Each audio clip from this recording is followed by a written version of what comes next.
Right. Well, going on from the conversation we had just a moment ago about supply chain, well, procurement's been very, very topical for the last few years, and with what's happening today, it's going to really impact on supply chain. So we really need to focus on buying behaviours. And the three areas that all business leaders and business directors should consider when it comes to procurement, first of all, is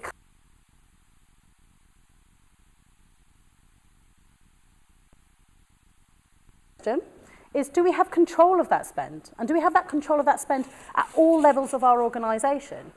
And the third one is, are we really confident that the money we're spending is delivering the best results for our organisation?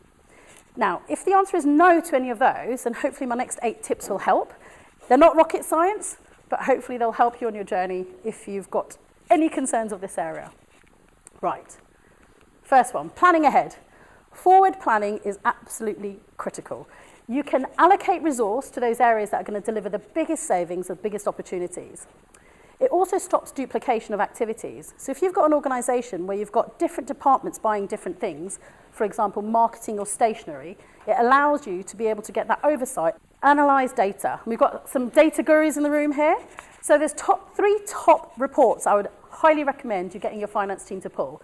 Really simply, top supplier spend, you know where to focus your efforts and where to get the biggest gains.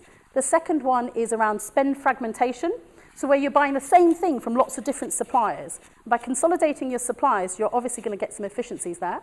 And the third one is invoices by suppliers. And we've seen an incredible, it's huge, the amount of efficiency savings you can make on processing time when you reduce the amount of invoices. And potentially also collaborating with other organisations. We work a lot in the charity sector, and we're getting charities to collaborate with their buying, but businesses can do that quite effectively as well. Check pricing. People sometimes think when they're in a contract with a supplier, they can't negotiate pricing. You absolutely can. You can have those conversations at any point. It's always really important to include benchmarking clauses into your contracts if you're going into a new contract. And look for those sectors which are seeing a downward trend in innovation and, downward trend in pricing due to innovation and automation. And we're seeing that mostly at the moment, surprisingly, in warehousing and in printing because of technology coming in and making things more effective. Centralised buying, bringing things together, you're going to get more control. So maybe allocate an individual in your organisation that can do your procurement or your buying for you.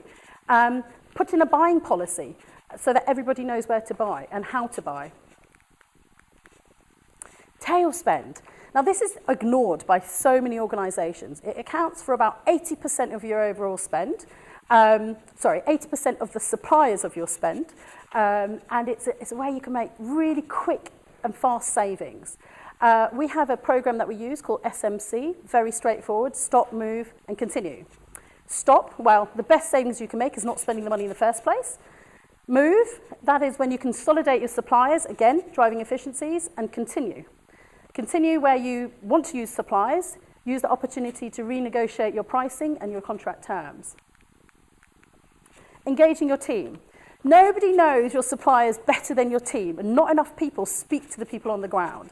Your team will be able to tell you where processes are broken, where things can be done more effectively, where things can change, and where you can save money. That should be the numbers all gone all over the place. And the last one, diversify your supply chain. Well, this can give you that competitive edge. If you're finding organisations that are doing things differently, that are leaders in their space, and also organisations that align with your business values, that can make a huge difference to your customer base.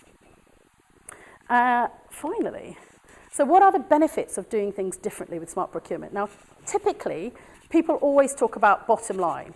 So yes, profit improvement. Procurement is a profit improvement tool, absolutely. But it also helps you mitigate risk in your supply chain. And that's fundamental when it comes to your clients. They want to make sure that they are safe in what they're doing, and they can be if you're making sure that you're helping them, or you're mitigating risk within your supply chain. And finally, and the thing that gets forgotten the most, is supporting revenue growth. By working with the right suppliers and the right organisations, you can ensure that you're going to have sustainable business growth and hopefully meet your business objectives. Thank you.